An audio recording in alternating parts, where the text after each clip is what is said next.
Hey guys, it's Nick and thanks for tuning into Long Island Wargaming for a 9th Age battle report. Beastmen suck, or at least they used to.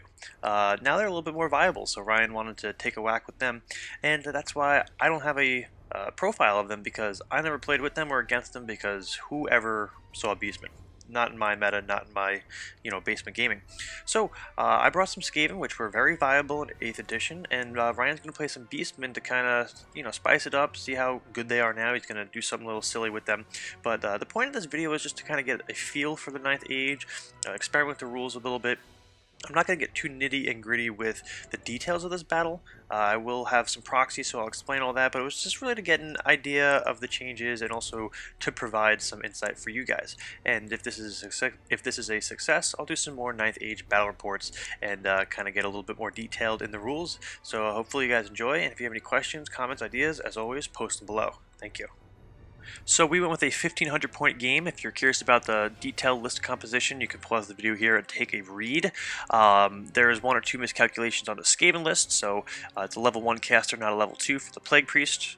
There's one or two things off, but for the most part it's fairly accurate. Again, this is more of a test for the rules. Alright, so we do have proxies. Ryan's got his elves and some mix because we really don't have our beastmen assembled and together, but we do have an army. If they're decent, we'll put them together. But from left to right, we've got 2 hedge fiends, and then the rat ogres are razor tusks. On the back, we have a big unit of centaur, and there'll be 2 heroes in there, a centaur chieftain and a centaur BFB, and then there's a bunch of archers, like Ungor archers, and there'll be a level 2 caster in there, and he's running the spells of wilderness, I believe. Everything's got a different name, and I apologize. I'm kind of mixing both 8th edition and 9th Age names, so I apologize. It'll be a transition. For my list, I've got 50 slaves, a handful of clan rats. I got plague monks, storm vermin, BSB. I have a level 2 gracier, because you can have like a gray apprentice, they're called now, and then I've got a plague priest, level 1. I've got 5 globadiers, and then 2 mortars and a horror breed, which is the new hell pit abomination. Not a lot of magic items or anything mixed in there, so it's pretty standard.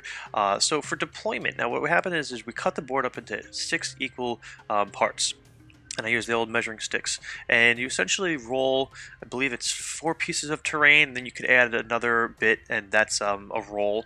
And then you roll on a chart, and you put them down.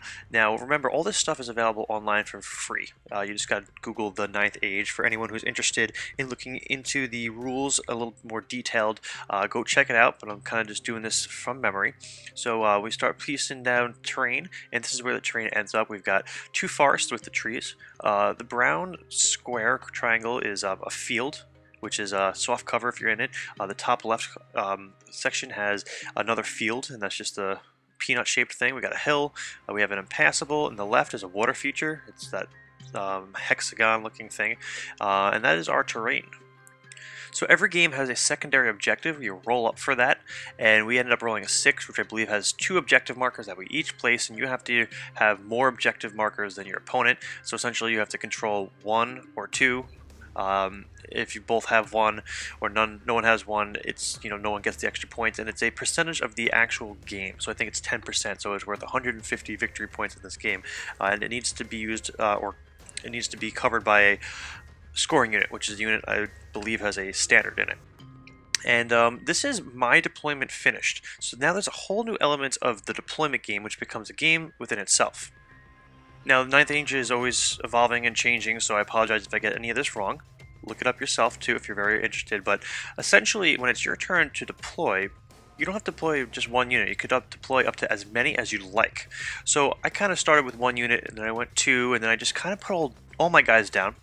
Because I'm kind of happy with my deployment. It might change during the game, I might regret it. But if I deploy all my guys, I get a +1 modifier for every unit my opponent still has to place. So if you have an army that, you're putting down your Bretonia Knights or your Equatorian Knights, and you know where they're all going to be, you just put them all down and you go with it, and it kind of guarantees you the option to get the first turn, or a better chance of getting the first turn. You can opt, I believe, to get second turn if you want. I think that's an option. It's a little weird. You got to look at that a little closer. But this kind of guaranteed me the first turn. I got +4. So as long as I didn't roll a 1 and he got a 6, I was going to get the first turn. So I do get the first turn. Here's Ryan's deployment. We have smaller units of Centaurs are sober. You get to pick whether they're sober or drunk, and the big unit is drunk, and that affects their stats and strength and all this different stuff, so you can look that up in the Beast Herds book. And I failed to mention we did roll to have the deployment variation. There's 3 different deployment variations now. There's diagonal, there's a standard, and then there's this funky flank attack. So that's in the beginning of the deployment part of the rulebook. So we have some vanguards, and it looks like Ryan moves his centaur units back. Don't be confused with the high elf models. They are proxies, remember, but Ryan is playing high elf styled defensive beastmen because he does weird shit like that. But the Cyclops is in the middle there. He's the giant model, and then the Jaculus is over there to the right. And he's got fly 6 or 8. So fly isn't a standard 20 inches now, or like hover with like 10 inches. So essentially you get to move whatever it is listed in your profile. So I obviously get first turn. My Hell Pit Abomination, or my Horror Breed, ends up moving too far. He ends up rolling like a 14 with his 3d6 random, so I'm kind of a little afraid because I have all of his centaurs that are able to charge through that forest and get a flank attack, which is kind of scary. And they're Forest Strider, I believe. They run through the forest no problem, so it wouldn't be an issue. So I got to come up with something defensive. So one of my spells that I end up getting is called Defile Earth, and it's essentially the 5-inch template. You get to place it within a range, and it becomes dangerous terrain, and you fail on a 1-2. So you can see here by our arc finder that it is a flank attack, and it's a very long charge, but these guys get totems and stuff in their magic phase. They might increase their movement or their charge range. So there's all these different variables now that you have to consider because it's not the same set of rules. All the magic is different. So I go with Defile Earth, and I roll 5 dice, which is where the game changes. You don't 5 dice stuff anymore. So obviously I get Irresistible Force and a obnoxious roll. So Irresistible Force now adds d3 plus how many dice you rolled. So I got an additional 8 to this roll, for a total of, I think, 34. Now Irresistible Force you can still dispel with a scroll or with dice. It's not Irresistible Power. The only difference is if it's dispelled, the miscast effect does not go off. So your opponent gets the option of dispelling to not have the spell result, but if they do so, then the miscast doesn't play out. So it's kind of a give and take if you want to have your opponent miscast. If I 5 dice something, odds are the miscast will be bad because the miscast table is now a variation of how many dice you roll. So Ryan's going to go ahead and let this through. So I go ahead and put the 5-inch difficult terrain template down, which really deters a flank charge on the Horror Breed. So I end up lucking out, I guess, with Miscast. I rolled a 5. I believe it was a 3-inch template. The caster took a couple wounds. I lost some rats. Not as bad as it probably could have been.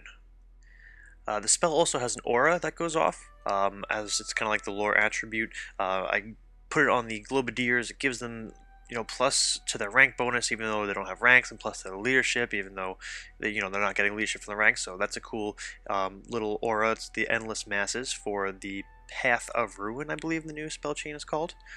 So in Ryan's turn, he just kind of scurries around the back of the field with his fast cav, being all defensive and waiting, making me come to him. He does go for Master of Earth, which I end up scrolling. He got it off with Irresistible Force with a high roll. Actually, that means he didn't take Wilderness. I think he ends up taking Path of Nature. I think that's where that spell is from. And this is a cool ability because it does 2d6, I believe, strength 4, strength 5 hits, but you can, if it's not range, you could do it from an impassable piece of terrain or like a building or something, so he kind of does that from afar. But that's all dispelled, and then the Cyclops goes to throw a rock onto the Hell Pit, and nothing important really happens. So we go on into my turn. The Hell Pit, or the Horror Breed, I have to continue sending to the left, because if I send him forward, he's just going to be a victim of the Cyclops and 2 units of Centaur, and some archery shots, which aren't a big deal, and some magic. Now, the reason why Ryan, I guess, is playing so defensive is because the Mortars now are decent. They don't scatter. They're an 18-inch range. They do 2d6 attacks, which I believe are toxic, and toxic now is strength 3, no armor save. So I have this kind of zone of control, so he's kind of trying to stay clear. Effectively, he stays away, I believe, like 23 inches or whatever it is that I can't move and then shoot. So that's what he's doing. So I made an error here. I ended up moving too close to this forest, to the middle of the battlefield, because his hedge fiends or razor tusks, I think they're hedge fiends, yeah, they come from any forest, apparently, or they can come from any edge of the table, but they come from the forest. So I put up some defensive spells. So I put up Pestilent Miasma, which is a plague spell, and it does D3, or anyone fighting this unit does D3 weapon skill and initiative, I believe. So it's a defensive spell, which is great. I only rolled a 1 though, so they're only getting -1 weapon skill, -1 initiative against him, but that'll hopefully keep them alive. And then the aura effect, or the signature part of it, is lore attribute I should say, is a single model somewhere gets +1 toughness. So I put that on top of the hell pit or the horror breed so that it doesn't get shot at or magicked. And I also get the file Earth off, and it's a good roll, and Ryan's not going to waste his scroll on it. He's going to save that for a more pivotal moment. So I'm going to create, a little bit of a defensive point here for these Globadiers. So in Ryan's turns, the Fiends show up, and these guys move in a fast 3d6, which is pretty awesome. They both actually fail going through the difficult terrain test, so they each take a wound, which is pretty awesome. And those are the only things that end up charging. Everything's sitting in the back. He took a couple shots and tried to get some spells off to get the mortars dead. You can see to the left in the soft cover of the field, a unit of Centaur making their way around. They're going to do some throwing axes. They have throwing weapons, which is multiple shots 2 now, so they're going to get 10 shots, which is pretty decent. And they're fast casts, so I don't know if they get too many penalties. But even the to the far right, the ejaculate, the whatever it's called, the ejaculate, and the Cyclops are just chilling out because the mortars are a little bit of a threat at the moment. So here, he actually ends up rolling 2 6s for the random attack, so these guys get just destroyed. They don't have a living chance. They throwing weapons, like I said, are the grenades are multiple shots too, so I would have had 10 shots, but because of random move, I didn't get a counter fire, so a counter shot, so I didn't really have an opportunity to kill one of these on the way in, which kind of sucks. Sorry, but just to back up to Magic for a second, he gets one of his totems off, which are like these bound spells. He gets a movement spell, which also adds like an additional d6 to his charge, so that's in the Beast, or the Beast Herd book. So that's one of the totems. He's got one of his heroes has all 4 totems, so they're all different bound spells, buff and debuff and hexes and stuff. Some throwing axes go ahead and kill a couple plague monks here. And like I said, the Globadiers, the Grenadiers, I believe they're called now, die. Now I think this was a misplay or miseducated move here by Ryan. He doesn't usually use random movers, so he forgot about the overrun option. And overrun would have been pretty awesome. He could have gotten wedged in between these 2 units out of the horror breed's range or arc for turning around and charging, but they end up staying there, which it will end up costing him both these units and maybe even the game. So we'll see how it goes. So that horror breed does have to turn around and go for the that one fiend, and then he'll be able to overrun into the next one. The plague monks, they passed the leadership test in March. They're just going to keep going. They're going to join the storm vermin. I'm not going to try to deal with the fast cav behind me. They're going to keep throwing axes at me no matter what I do to face them. They're just going to run around circles, and there's no point in holding that objective. That 150 points isn't worth sticking out if I can just try to table my opponent. The mortars are both turned around to kind of kill that unit behind me because I want to get rid of them because they're threatening the mortars themselves. You can see I put down the Defile Earth spell. This way I can kind of prevent them from charging me, because if they do charge me, I will probably die, and he'll probably hit both of those mortars, and they're the only thing that are really keeping my opponent so feared and pinned in the corner. Let's see, we'll move on to the next slide.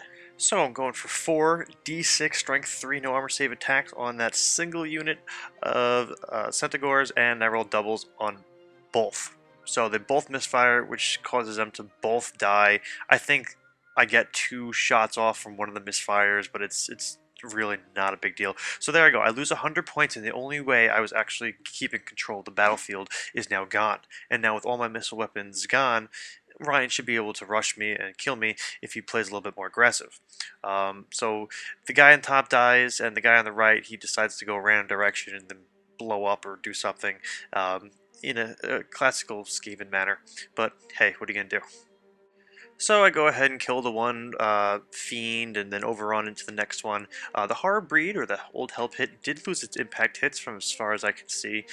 His rules changed a little bit. The whole Skaven book, or the Vermin Swarm book, has a lot less charts, down to like 2 to 3 charts maybe, which is great. There's no more referring to a different chart for a different unit for a different weapon, so it's really great. But that's the end of my turn. Move back to Ryan's. These guys are still shuffling around in the back of the field. He's still back in the corner. Um, that's just what he's doing for now. He's getting ready, I guess. No magic worth mentioning. Some more guys are thrown in the back of the head by axes from the Centaur. I kill this fiend, which gives me yet another overrun, which allows me to get even closer to the jaculate, whatever it is, and that's since it's his turn next turn, I'm going to be able to charge this thing. So just a couple misplacements there. I think that thing was going to go after the Bunker Clan Rat unit where the BSB and the level 2 caster were, but that's not going to work out. Since the mortars are now dead, he's got a little bit more freedom to move that guy around. If he did, he could have pinned to the back of the bunker unit and then caused the hell pit to not be able to get to him, and then he would have been able to pull out with the cavalry and take care of each unit one by one. So we go back to my turn. I start busting Ryan's chops and tell him, "Oh, listen, you're always hiding in the back of the field."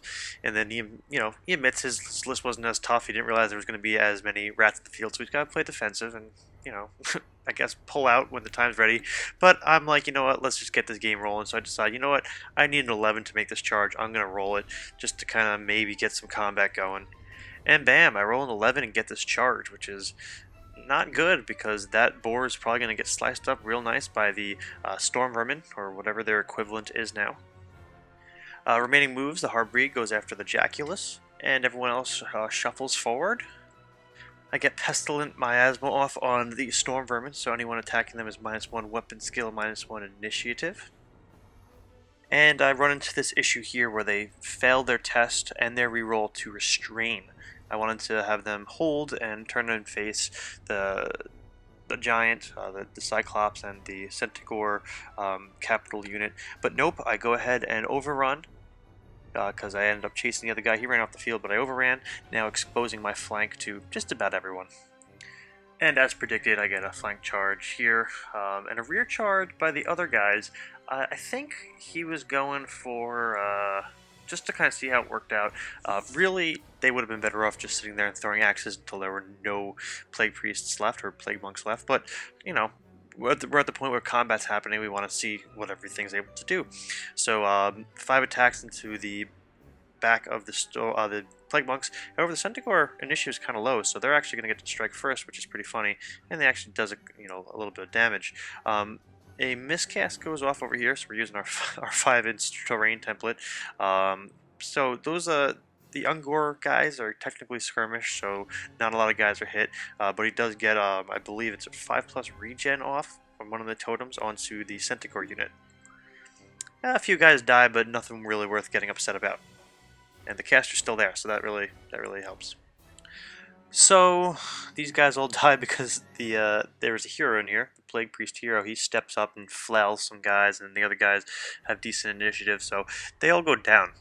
There's 2 left, but he does have a rear charge and a charge, and a few kills going for him, so he doesn't lose combat here.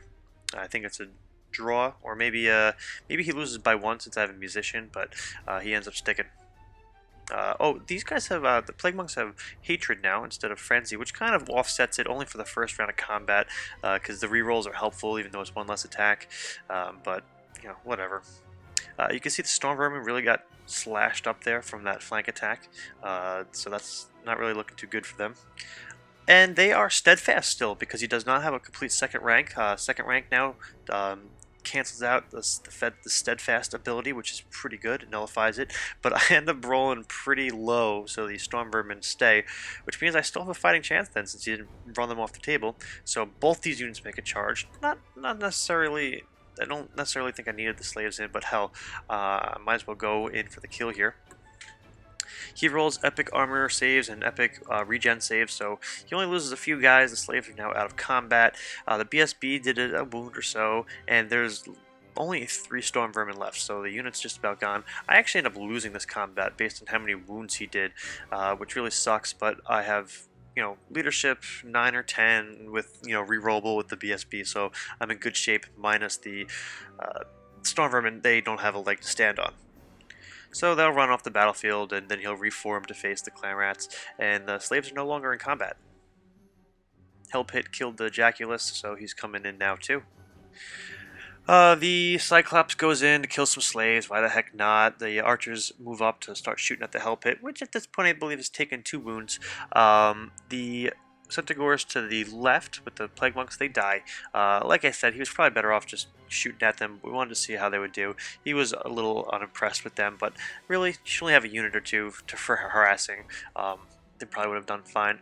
But I've got some squishy. I've got bodies, but the rats are so squishy, so it's only a matter of time before I just lose these units. Luckily, I do all right in combat. I kind of we try to do something funny here and do a funky combat reform after this combat here, just to see if I can slide in the Hellpit Abomination, but it doesn't fit even in 4 ranks, and I ended up not doing that, even though we don't refix it, because without ranks of 5 I don't have Steadfast, and I kind of need that to not die from the Cyclops. The Plague Monks go ahead and do another bomb charge, so this is my second bomb charge. They go in and roll like 11, so the Fiend is actually going to die, in which case I'll be able to reform and attack the guys to the side. I believe this is like turn 5 or 6 at this point. The Hellpit Abomination, or the Horror Breed, is not actually able to make it in. I don't move him because it's the end of the game. He's not going to be able to get into combat, so it doesn't really matter, and all the other fast cav will run in circles. So the Centaur unit slowly dwindles. There's a hero or 2 left. You can see I'm running out of clan rats. I believe this is really the conclusion of the game. We didn't play out the remaining turn 6 because we just ended up talking more about the new rules, and we really didn't care about the outcome. Ryan claims he lost. We didn't count up victory points. We just called it a draw, but we spoke for a while. We were really impressed with the 9th Age rules. It's cool to see this giant community. It's not even a fan-made game. It's a community game now. There's so many people involved. I think they're onto something. So hopefully it sticks, and we find a way to get some traction and get not just existing people to stick with it, but new people. It's going to be hard. My opinion is getting new people into a game that doesn't exist, or endorsed by a corporation. So that's what I'm the most curious about. So, but hey, it's not bad, and I think it fixes a lot of issues that the game had, the game being 8th edition Warhammer. So hey, good work guys so far. I'm going to be in touch with some of the community members that are working on the 9th Age. Maybe I'll put in some input, maybe I could do some play testing and report the game. So check it out guys if you're interested. The links will be posted below, otherwise just Google the 9th Age, and or feel free to check it out. Any other questions, comments, feel free, leave them below, and I'll see you guys in the next one.